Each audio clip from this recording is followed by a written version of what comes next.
ನಮ್ಮೊಂದಿಗೆ ರಾಹುಲ್ ಜಾರಕಿಹೊಳಿ ಅವರಿದ್ದಾರೆ. ಸರ್, ಇವತ್ತು ಬೃಹತ್ ಪ್ರತಿಭಟನೆ ಮಾಡಿದ್ರಿ ಕೇಂದ್ರ ಬಿಜೆಪಿ ಸರ್ಕಾರದ ವಿರುದ್ಧ. ಏನು ಸಂದೇಶ ರವಾನೆ ಮಾಡ್ತೀರಾ ಅಂತ? ಏನು ನೀಟ್ ಪರೀಕ್ಷೆ ಒಂದು ಪತ್ರಿಕೆ ಸೋರಿಕೆ ವಿಚಾರವಾಗಿ 22 ಲಕ್ಷ ವಿದ್ಯಾರ್ಥಿಗಳ ಭವಿಷ್ಯದ ಜೊತೆ ಚೆಲ್ಲಾಟ ಆಡುವಂಥ ಕೆಲಸ ಇವತ್ತು ಕೇಂದ್ರ ಬಿಜೆಪಿ ಸರ್ಕಾರದವರು ಮಾಡ್ತಾ ಇದ್ದಾರೆ. ಯಾಕಂದರೆ ಇವತ್ತು ಈ ಪ್ರಥಮ ಬಾರಿಗೆ ಏನು ಪತ್ರಿಕೆ ಸೋರಿಕೆ ಆಗಿಲ್ಲ. 17ರಲ್ಲಾಗಿದೆ, 21ರಲ್ಲಾಗಿದೆ, 2024ರಲ್ಲಾಗಿದೆ. ಮತ್ತು ಈ ವರ್ಷ ಕೂಡ ಇವತ್ತು ವಿದ್ಯಾರ್ಥಿಗಳ ಭವಿಷ್ಯಕ್ಕೆ ಒಂದು ತೊಂದರೆ ಆಗ್ತಾ ಇದೆ. ಅದಕ್ಕೆ ಆ ನಿಟ್ಟಿನಲ್ಲಿ ಇವತ್ತು ಈ ಘಟನೆಗಳು ಪದೇ ಪದೇ ಆಗಬಾರ್ದು.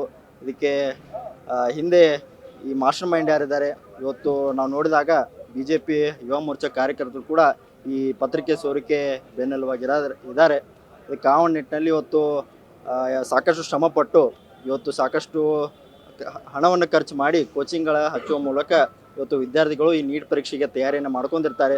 ಇವತ್ತು ನೀಟ್ ಪರೀಕ್ಷೆ ನಾವು ಎಲ್ಲ ತಯಾರಿ ಮಾಡ್ಬೇಕಂದ್ರೆ 15ರಿಂದ 16 ಗಂಟೆಗಳ ನಾವು ವಿದ್ಯಾಭ್ಯಾಸವನ್ನು ಮಾಡಬೇಕಾಗುತ್ತೆ. ಅಂದಾಗ ಮಾತ್ರ ಪರೀಕ್ಷೆ ಪಾಸ್ ಮಾಡಲಿಕ್ಕೆ ಆಗ್ತಾರೆ. ಅದಕ್ಕೆ ಇಷ್ಟು ಶ್ರಮವನ್ನು ಹಾಕಿ ಇವತ್ತು ವಿದ್ಯಾರ್ಥಿಗಳು ಇದನ್ನು ಮಾಡಿರ್ತಾರೆ. ಆದರೆ ಮತ್ತೆ ಅವರಿಗೆ ರೀ ಎಕ್ಸಾಮ್ ಆಗಿರ್ಬೋದು ಬರಲಿಕ್ಕೆ ಕೊಟ್ಟರೆ ಮತ್ತೆ ಅವರಿಗೆ ಸಾಕಷ್ಟು ತೊಂದರೆಯನ್ನು ಆಗ್ತಾರೆ. ಮಾನಸಿಕವಾಗಿ ಕೂದರಂತೆ ಇವತ್ತು ಸಾಕಷ್ಟು ಜನ ವಿದ್ಯಾರ್ಥಿಗಳು ಸುಸೈಡ್ ಕೂಡ ಇವತ್ತು ಹಾದಿಯಲ್ಲಿ ಹೋಗ್ತಿದ್ದಾರೆ. ಅದಕ್ಕೆ ತಕ್ಷಣವಂಥ ಒಂದು ಪರಿಹಾರ ಆಗಿರ್ಬೋದು, ಕ್ರಮವನ್ನು ಈ ಥರ ಹಿಂದೆ ಯಾರಿದ್ದಾರೆ ಅದಕ್ಕೆ ಸೂಕ್ತವಾದ ಕ್ರಮವನ್ನು ತಗೊಳ್ಬೇಕಂತ ಒತ್ತಾಯವನ್ನು ಮಾಡ್ತಿದ್ದಾರೆ. ಮತ್ತು ಮಾನ್ಯ ಮುಖ್ಯಮಂತ್ರಿಯವರು ಹೇಳಿದಂತೆ ಹಿಂದೆ ಯಾವ ರೀತಿ ಕರ್ನಾಟಕ ರಾಜ್ಯದಲ್ಲಿ ನಾವು CET ಮುಖಾಂತರ ಈ ವೈದ್ಯಕೀಯ ಕ್ಷೇತ್ರನ ಯಾರು ವಿದ್ಯಾರ್ಥಿಗಳ ಆಯ್ಕೆ ಮಾಡ್ತಾರೆ ಅದರ ಮೂಲಕ ನಾವು ಅವ್ರಿಗೆ ಆಯ್ಕೆಯನ್ನು ಮಾಡ್ತಿದ್ದೆ.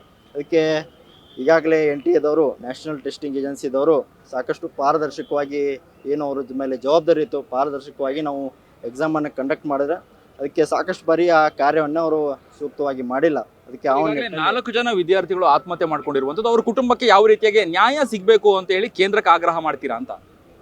ಖಂಡಿತವಾಗಿ ಅವರು ಕೂಡ ನ್ಯಾಯ ಕೊಡುವಂಥ ಕೆಲಸ ಕೇಂದ್ರ ಸರ್ಕಾರದವರು ಮಾಡಬೇಕು. ಯಾಕಂದರೆ ಯಾರೋ ತಪ್ಪದಿಂದ ಅವರು ಸಾಕಷ್ಟು ನೊಂದು ಇವತ್ತು ಸುಸೈಡ್ ಮಾಡುವಂಥ ಪರಿಸ್ಥಿತಿ ಅವ್ರು ಬಂದಿದ್ದಾರೆ. ಅದಕ್ಕೆ ಅದನ್ನು ಕೂಡ ನಾವು ಆಗ್ರಹವನ್ನು ಕೇಂದ್ರ ಸರ್ಕಾರಕ್ಕೆ ಇವತ್ತಿನ ನಾವು ಮಾಡ್ತಿದ್ದೇವೆ. ಓಕೆ, ಹಾಗಿದ್ರೆ ವಿದ್ಯಾರ್ಥಿಗಳಿಗೆ ಏನು ಸಂದೇಶ ರವಾನೆ ಮಾಡ್ತೀರಿ? ಯೂತ್ ಕಾಂಗ್ರೆಸ್ ಎಷ್ಟು ಅವರಿಗೆ ಆತ್ಮವಿಶ್ವಾಸವನ್ನು ತುಂಬುತ್ತೆ ಅಂತ ಈ ಪ್ರತಿಭಟನೆ ಮೂಲಕ ಏನು ಹೇಳ್ತೀರಿ? ಖಂಡಿತವಾಗಿ ಈಗ ಪ್ರತಿಭಟನೆಯನ್ನು ಯುವಕರಿಗೋಸ್ಕರ ನಾವು ಮಾಡ್ತಾ ಇದ್ದೇವೆ. ಯುವಕರ ಸಾಕಷ್ಟು ಸಮಸ್ಯೆ ಇವತ್ತು ದೇಶದಲ್ಲೇ ಯುವಕರ ನಿರುದ್ಯೋಗ ಸಮಸ್ಯೆ ಆಗಿರ್ಬೋದು, ಯುವಕರ ಈ ಪರೀಕ್ಷೆ ಸಮಸ್ಯೆ ಆಗಿ ಸಾಕಷ್ಟು ಸಮಸ್ಯೆ ಇದ್ದಾರೆ. ಯಾವತ್ತಿದ್ರೂ ಯುವಕರ ಪರವಾಗಿ ನಿಲ್ಲುವಂಥ ಕಾರ್ಯ ಯುವ ಕಾಂಗ್ರೆಸ್ ಮಾಡ್ತದೆ. ಓಕೆ, ಇದಿಷ್ಟು ರಾಹುಲ್ ಜಾರಕಿಹೊಳಿ ಅವರ ಮಾತುಗಳಾಗಿದ್ದು. ಕ್ಯಾಮ್ರಾ ಪರ್ಸನ್ ಅಭಿಲಾಷ್ ಜೊತೆ ಅಭಿಜಿತ್ ಗಣೇಶ್, ಕರ್ನಾಟಕ ಟಿವಿ, ಬೆಂಗಳೂರು.